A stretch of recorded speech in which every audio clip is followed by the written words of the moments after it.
I want to be very clear with you right from the start. This is not just another video. This is not just another media criticism segment.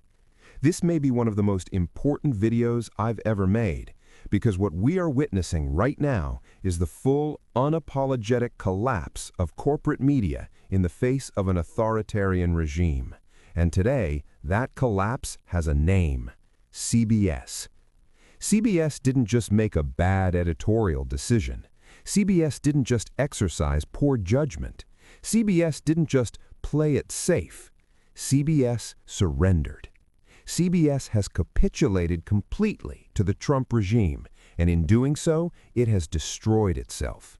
The network that once symbolized journalistic integrity, investigative courage, and accountability is gone. Not damaged, not bruised, gone. Let's talk about what happened.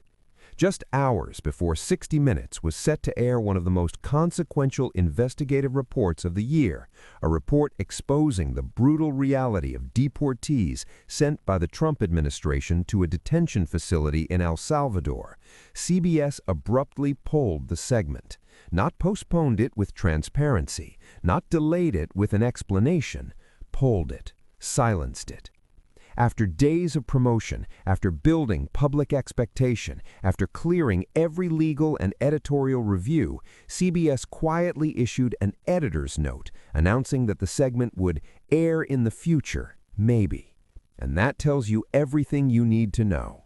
Because the story was ready, the reporting was done, the facts were verified, the lawyers cleared it, standards and practices approved it, and yet it was killed anyway. Why? Because it made the Trump regime uncomfortable. Let's be honest about what that story was going to show. A group of Venezuelan men believed they were being deported back to their home country. Instead, they were secretly transported to a maximum security facility in El Salvador, SECOT, where they were shackled, paraded before cameras, beaten, abused, and subjected to conditions that human rights organizations have described as torture. This wasn't rumor. This wasn't speculation. This wasn't partisan commentary. These were first-hand accounts of men who were disappeared, brutalized, and dehumanized with the knowledge and assistance of the United States government. And that is why the story mattered, which is also why it had to be stopped. Because authoritarian regimes do not fear opinions. They fear documentation. They fear testimony. They fear facts. And corporate media, instead of standing up to that fear, folded. We've seen the warning signs for months. CBS executives didn't suddenly wake up one morning and decide to abandon journalism.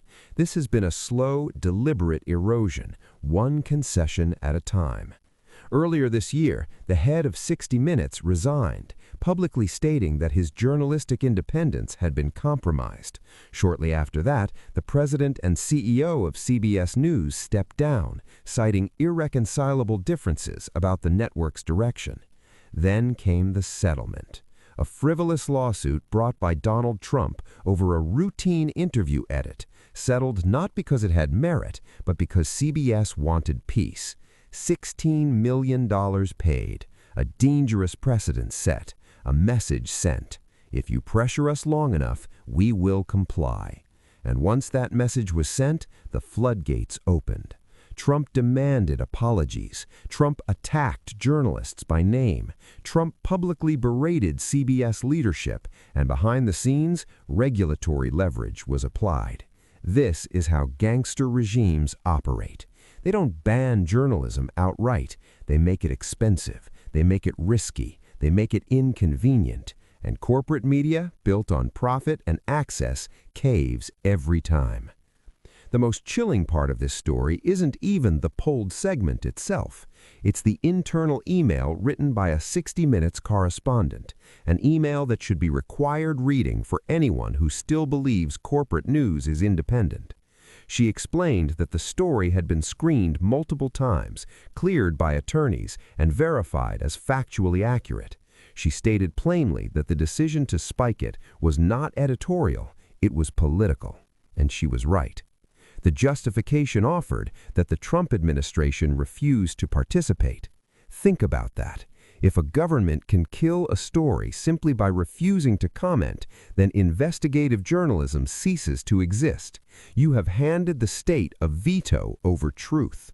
That is not journalism. That is stenography. That is state media. She warned that abandoning the sources, men who risked their lives to speak, was a betrayal of journalism's most basic principle: give voice to the voiceless. And she was right again.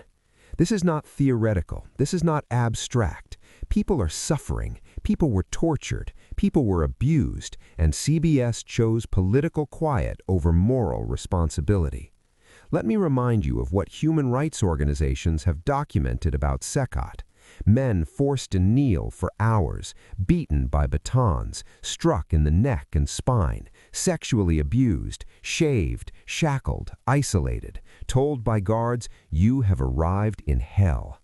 And the United States helped put them there. That is a crime against humanity, and CBS helped cover it up. Now zoom out for a moment, because this doesn't exist in isolation. The FCC chair has openly admitted that the agency is not independent. He has suggested that broadcasters who criticize Trump should face consequences. He has threatened networks over satire. He has launched investigations against every major broadcaster except one.